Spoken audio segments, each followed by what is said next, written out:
سورہ النساء رکوع نمبر 16 تلاوت.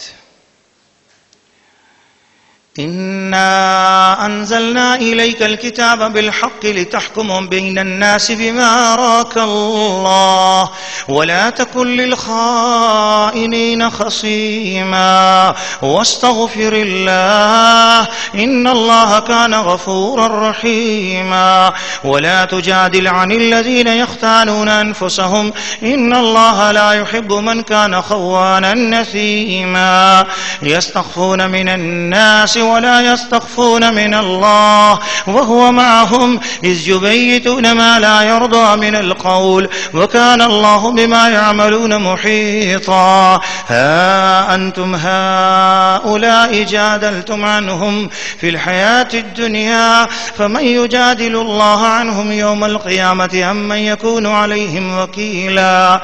ومن يعمل سوءا أو يظلم نفسه ثم يستغفر الله يجد الله غفورا رحيما. ومن يكسب إثما فإنما يكسبه على نفسه وكان الله عليما حكيما. ومن يكسب خطيئة أو إثما ثم يرم به بريئا فقد احتمل بهتانا وإثما مبينا. سورہ النساء رکوع نمبر 16 ترجمہ کنز الایمان. اے محبوب بے شک ہم نے تمہاری طرف سچی کتاب اتاری کہ تم لوگوں میں فیصلہ کرو جس طرح تمہیں اللہ دکھائے اور دغا والوں کی طرف سے نہ جھگڑو اور اللہ سے معافی چاہو بے شک اللہ بخشنے والا مہربان ہے. اور ان کی طرف سے نہ جھگڑو جو اپنی جانوں کو خیانت میں ڈالتے ہیں بے شک اللہ نہیں چاہتا کسی بڑے دغا باز گناہگار کو. آدمیوں سے چھپتے ہیں اور اللہ سے نہیں چھپتے اور اللہ ان کے پاس ہے جب دل میں وہ بات تجویز کرتے ہیں جو اللہ کو ناپسند ہے اور اللہ ان کے کاموں کو گھیرے ہوئے ہے. سنتے ہو یہ جو تم ہو دنیا کی زندگی میں تو ان کی طرف سے جھگڑے تو ان کی طرف سے کون جھگڑے گا اللہ سے قیامت کے دن یا کون ان کا وکیل ہوگا. اور جو کوئی برائی اپنی جان پر ظلم کرے پھر اللہ سے بخشش چاہے تو اللہ کو بخشنے والا مہربان پائے گا. اور جو گناہ کمائے تو اس کی کمائی اسی کی جان پر پڑے اور اللہ علم و حکمت والا ہے. اور جو کوئی خطا یا گناہ کمائے پھر اسے کسی بے گناہ پر تھوپ دے تو اس نے ضرور بہتان اور کھلا گناہ اٹھایا. سورہ النساء رکوع نمبر 16 تفسیر. ناظرین و ناظرات اور سامعین و سامعات، انصار کے قبیلہ بنی ظفر کے ایک شخص طعمہ ابن عبیرق اس نے اپنے ہمسایہ قتادہ بن نعمان کی زرع چوری کر کے اس نے آٹے کی بوری میں ڈالی.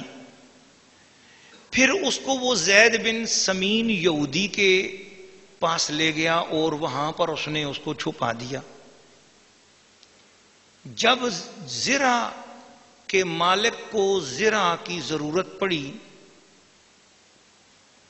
تو قتادہ نے جب غور کیا حالات پر، اتنے بجے کون آیا تھا، اس وقت کون آیا تھا، ڈھونڈا ڈھانڈا تو شک ارد گرد دیکھنے والوں نے بتانے والوں نے بتایا کہ اس ٹائم تمہارے گھر میں طعمہ بن عبیرق آیا تھا. شک جب طعمہ پہ چلا گیا تو طعمہ کے پاس جا کر بات کی کہ بھئی ہاں بتاؤ. اتفاق سے طعمہ جو ہے انکار کر گیا اور اس نے قسم اٹھا لی. اس نے کہا جی کہ میں نے تو ایسا نہیں کیا، مگر جس آٹے کی بوری میں اس نے وہ زرع رکھی تھی وہ آٹے کی بوری پھٹی ہوئی تھی نیچے سے. تو وہ جب اپنے گھر سے لے کر طعمہ وہ قتادہ کی زرع کو لے کر جب وہ اپنے گھر سے نکلا تھا تو وہ بوری سے آٹا گرتا ہوا جا رہا تھا. تو آٹا گرتے گرتے اس کے گھر سے وہ یہودی کے گھر تک پہنچا ہوا تھا. تو اس نشان سے لوگ یہودی کے مکان تک پہنچ گئے اور وہاں پر بوری پائی گئی اور بوری میں سے زرع نکل گئی. جب بوری میں سے زرہ برآمد ہو گئی تو یہودی سے پوچھا کہ بتا یہ زرہ تیرے پاس کہاں سے آئی؟ تو یہودی نے کہا کہ میرے پاس یہ توما نے رکھی تھی. اب توما پہلے قسم اٹھا چکا ہوا تھا. تو توما کی قوم جو تھی بنی ظفر، انہوں نے کیا کیا کہ انہوں نے کہا کہ چلو ہم اس طرح کرتے ہیں، ہم توما کو بچا لیتے ہیں اور زید کو اسی یہودی کو پھنساتے ہیں، لہٰذا ہم سب آپس میں ملتے ہیں اور اپنی قوم والے بندے کا ساتھ دیتے ہیں اور یہ کہتے ہیں کہ نہیں جی توما نے چوری نہیں کی ہے، یہ چوری زید نے کی ہے. لہٰذا انہوں نے قسمیں کھا لیں تاکہ ہماری قوم جو ہے نا وہ رسوا نہ ہو، اور پوری قوم کا مسئلہ بن گیا. اور وہ جب یہ معاملہ حضور پاک کی خدمت میں گیا تو انہوں نے اسی طرح کیا، پوری اپنی سازش کے تحت حضور پاک صلی اللہ علیہ وسلم کے سامنے جا کر جھوٹی قسم کھائی اور کہا نا جی توما نے کوئی چوری نہیں کی ہے، چوری تو زید نے کی ہے. اب بڑا آدمی بھی یہی کہہ رہا ہے، سفید داڑھی والا بھی یہی کہہ رہا ہے، بوڑھا بھی یہی کہہ رہا ہے، عورتیں بھی یہی کہہ رہی ہیں، سب نے مل کر حضور کے سامنے کہہ دیا. میں یہ واقعہ سنا کر اس کے بین السطور میں سے ایک محبت بھرا نتیجہ آپ کے سامنے رکھوں گا. قرآن یہ واقعہ بیان کر رہا ہے اور اس سے کوئی نتیجہ بھی دینا چاہ رہا ہے. حضور صلی اللہ علیہ وسلم نے یہ سارا واقعہ سنا. سننے کے بعد حضور نے فرمایا سارے اپنے اپنے گھروں کو چلے جاؤ.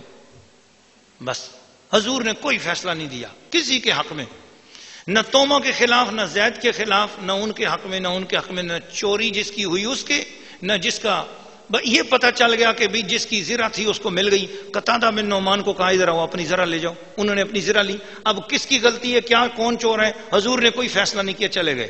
جب وہ چلے گئے تو قرآن اتر گیا اور اللہ پاک نے قرآن مجید کے اندر یہ آیات نازل فرما دی اور یہ حکم آیا کہ مسلمانوں دغا بازی سے بچو، چوری سے بچو، دوسروں پر ناجائز الزام لگانے سے بچو. یہ کام اللہ کو پسند نہیں. ان اللہ لا يحب من کان خوانا نسیما. اللہ پاک کو کوئی بھی دغا باز اور گناہگار اچھا نہیں لگتا ہے. یہ طریقے اچھے نہیں ہیں دوسرے لوگوں پر تہمت لگانا، اس نے ایسا کیا ہوگا اور اس نے یوں کیا ہوگا.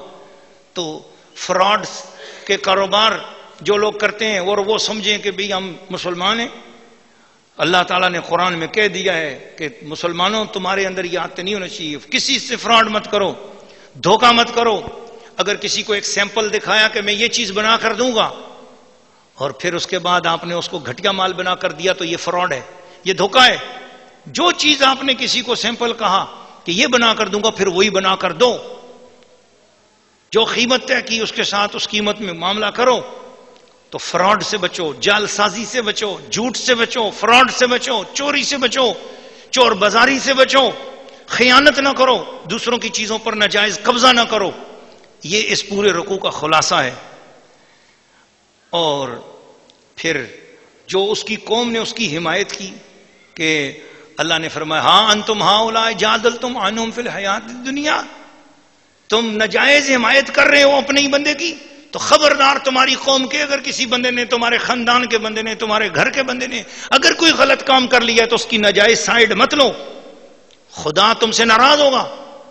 آج ہمارے معاشروں کے اندر جس وجہ سے ناانصافیاں پھیلی ہوئی ہیں اور دلوں میں رنجشیں ہیں، اس کی وجہ یہی ہے کہ لوگ جس کی غلطی ہوتی ہے اس کو ڈانٹنے کے بجائے چونکہ وہ اپنا ہوتا ہے اس لیے اس کی ناجائز حمایت اور ناجائز سائیڈ لینے شروع کر دیتے ہیں. مسلمانوں اگر ہم اپنے قرآن پر عمل کریں تو ہمارے معاشروں کے اندر جو پھیلی ہوئی یہ بے راہ رویاں ہیں وہ خود بخود دور ہو جائیں. واقعہ یہ ہے جو میں اس میں سے سبق محبت کا دینا چاہتا ہوں وہ یہ ہے کہ اب آپ دیکھ لیں، غیروں نے کوئی ایک معاملہ حضور سے چھپانا چاہا اور آپس میں ایک کر کے قسم کی اور یہ چاہا کہ اللہ کے رسول کو پتہ نہیں چلے گا نا.